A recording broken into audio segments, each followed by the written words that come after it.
They say time makes a man wiser. That it humbles him, softens the rough edges, polishes the soul. I call that a lie people tell themselves to feel better about decay.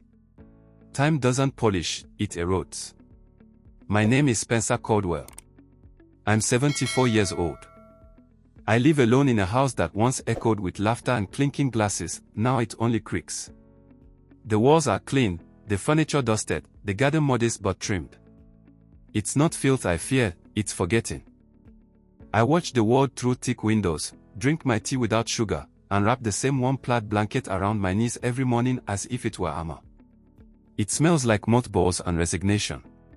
My children. Mark and Elise, both successful, busy, important. The last time I saw Elise, she spent half the dinner on her phone and the other half explaining why she couldn't stay longer. Mark stopped calling after I asked him to visit more. I remember how he laughed, awkward and impatient, like I was a child asking for candy. Dad, we're just so busy right now. Their children, my grandchildren, speak to me with forced politeness. Their eyes flicker sideways, toward screens, toward escape. I am a chore. A checkbox. A guilt appeased. At the market, cashiers talk over me. Clerks brush past.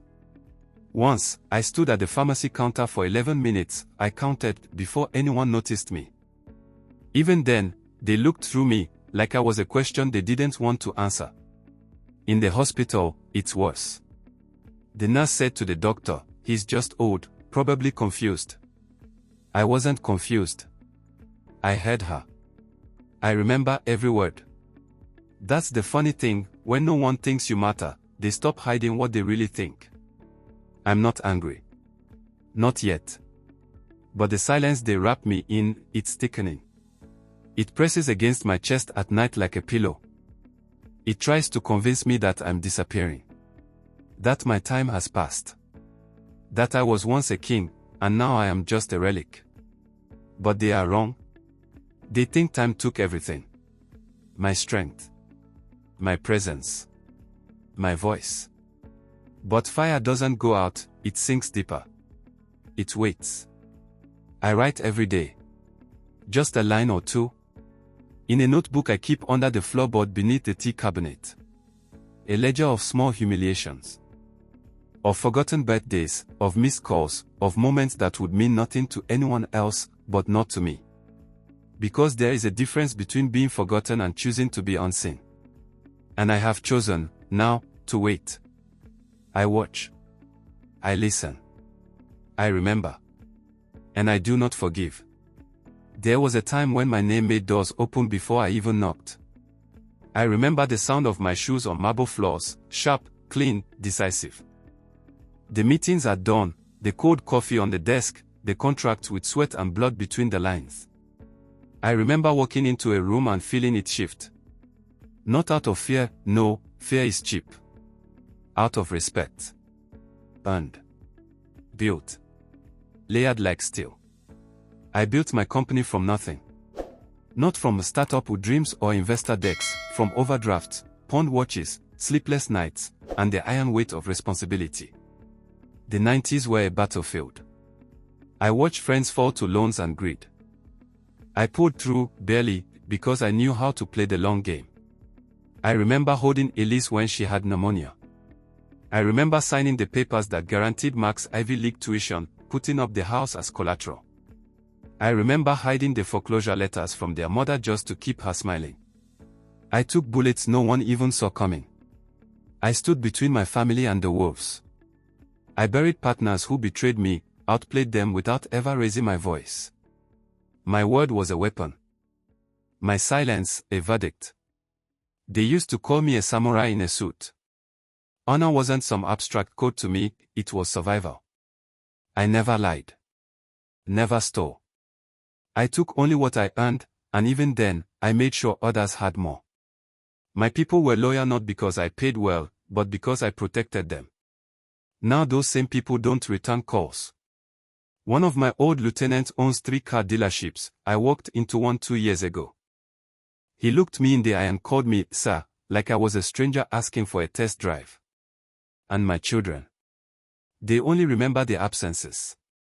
Not the reasons. Not the sacrifices. They remember the nights I missed birthdays, not the mornings I closed deals that paid for those birthday gifts. No one remembers the man who held up the sky. That's the thing about strength, it's invisible when it works. It's only noticed when it breaks. And now that I'm not holding it anymore, they act like it was never me in the first place. But I remember. Every boardroom.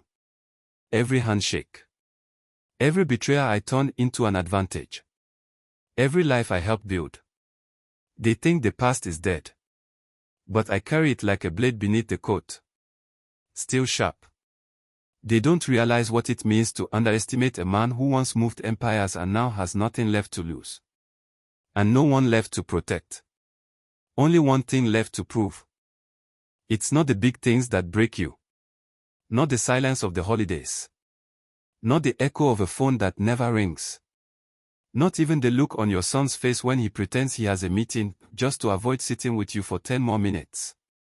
No. It's the small things. The way the nurse pressed the call button and said, "Someone come help the old man." He's confused again. The way she didn't lower her voice. The way the doctor didn't correct her. Or how I stood in the checkout line with a bag of rice and a can of soup, my hands shaking just enough to fumble my wallet. The boy behind me sighed. Loudly. The cashier didn't look up. Just scanned. Cold. Robotic. I could have dropped dead, and she wouldn't have blinked. And then there was my grandson, Luke. He used to sit on my lap and ask me what a merger meant. Now he comes over maybe once a month, dragged by his mother. He scrolls through his phone with one hand and picks at my cookies with the other. Last week, I asked him to help move a heavy box from the garage. He laughed. Not cruelly. Just dismissively. "Come on, Grandpa. You'll throw your back out. Better call someone for that." He didn't mean harm. That's what made it worse. He already believed I was incapable. The most painful thing. It wasn't rejection. It was erasure. I am no longer Spencer Caldwell, the man who fed his family during 2 recessions, who pulled friends from the brink. Now I'm just to Grandpa, decorative, peripheral, like a dusty photograph in a hallway no one walks through. But I'm not gone. I write everything.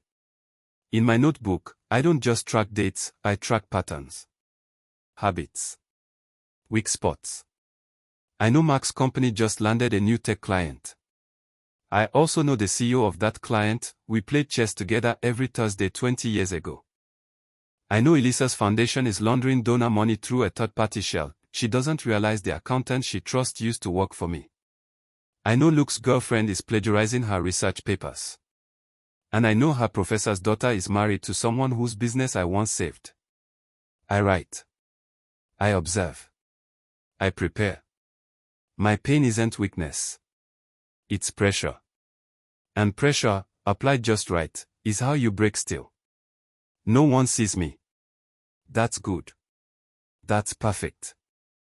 Because when they fall, they won't even know why. It happened on a Tuesday. I remember because the weather was smog, that kind of crisp, sunny chill people post on social media with captions like, "Perfect 4-day maple leaf." I had 2 paper bags. One tore. The jars hit the ground and rolled, one cracked. A group of teenagers laughed. One said something that stuck like a splinter. "Old man shouldn't be out here. Looks like nobody needs him." Nobody needs him. There was a moment, just a second, where I felt it. The weight of it all pressed down on my chest like a closing coffin. I knelt to pick up the broken glass, and something in my spine flared. Not pain. Not weakness. Clarity. I didn't go home right away. I walked. I walked through streets I once helped pave with investments. Past buildings I once had shares in. Past faces that didn't look at me. Good. Let them look away. I prefer it now. By the time I got home, the sun was low and my tea had gone cold on the porch table. I stepped inside, locked the door behind me, and for the first time in over a decade, I opened the safe behind the bookcase. Inside were 4 things. A black notebook filled with names and favors. A burner phone. An external hard drive. And a fountain pen I hadn't touched since the boardroom days. I placed them on the table. Like ritual objects. Like weapons. I sat. And I planned. This will not be violence. It will not be chaos. This will be a restoration of balance. They forgot I built systems, entire ecosystems of influence. They forgot I survived not because I was ruthless, but because I understood people. Fear. Greed. Vanity. Guilt. They forgot I used to make CEOs resign with a phone call. That I could move markets with a whisper in the right ear. That I trained protégés who now sit at the heads of banks, law firms, media outlets. I made a list. First, Elise. Her foundation's fraud trail is fragile. One well-placed inquiry, from the right journalist, and it all crumbles. Then, Mark. That new client of his. I reached out to its founder through the chess club alumni network. He didn't know Mark was my son. Now he does. He's reconsidering. As for Luke, I requested a copy of his girlfriend's last 5 assignments. An old friend of mine teaches literature at her university. The gears are already turning. I won't scream. I won't threaten. I will till the world, 1 degree at a time. And they won't know it's me. The monster they feared I'd become when I aged. I'm not becoming him. I always was. They always taught us, power is presence. Be seen. Be heard. Be loud. But true power. It's absence. It's when the room shifts and no one knows why. When everything starts to fall apart, but there's no hand to blame, only shadows. Only whispers. I've become the whisper. Elise was first. Her face hit the news one morning under the headline. Children's Foundation under investigation for fraudulent donor routing. The photo they used. One I took, 10 years ago, on a vacation she now pretends never happened. The leak came through a journalist I mentored once, back when he was just a boy with shaky hands and cheap shoes. He owed me. Now the world owes her nothing.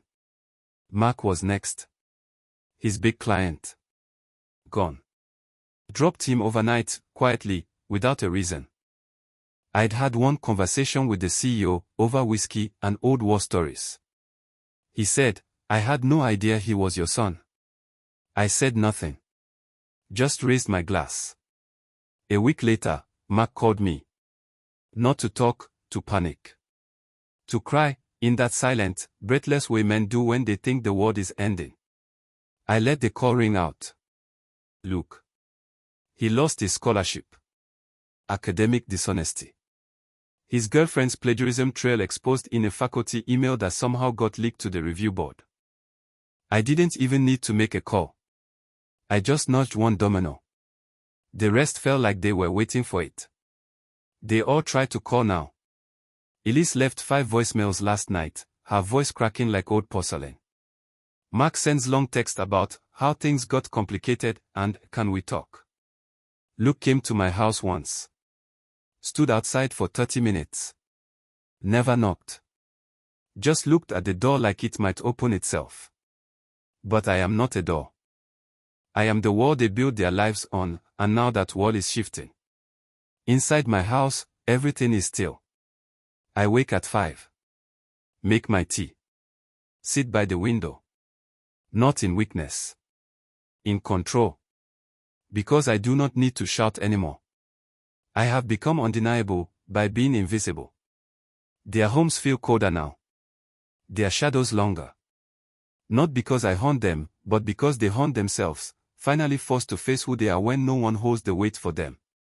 This is not revenge. It's clarity. And clarity, when it arrives quietly, cuts deeper than any knife. They all came. Mark. Elise. Even Luke. They arrived in separate cars, each too proud to ride together, but too afraid to face me alone. They stepped into my house like it was a church, Like they were stepping into memory, not expecting what they'd find, but knowing it mattered. They brought food. Apologies baked into aluminum trays. Fruits and flowers and empty smiles. I didn't say a word. They sat at the old table, the same one where I once mapped out deals that fed them for decades. Now it held their nervous hands, trembling coffee cups, glances traded like currency. Elise tried first. We know we've drifted.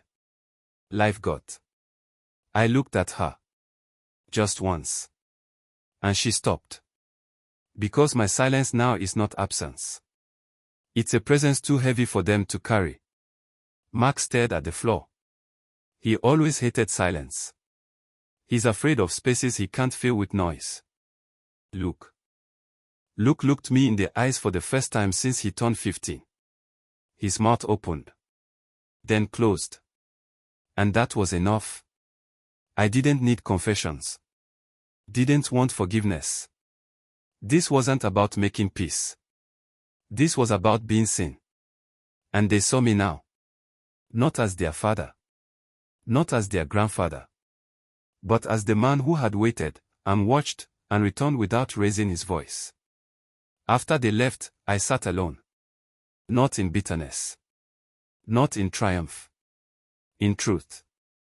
Because I no longer needed to remind the world who I was.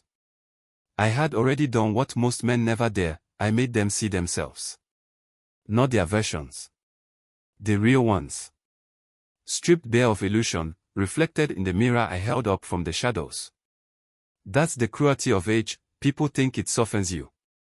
But sometimes age doesn't mellow. It sharpens. I wrote one final note in my notebook that evening. The same notebook where I recorded everything. They didn't thank me. They never will. But now, they will never again forget me. I closed it. Placed it back beneath the floorboard.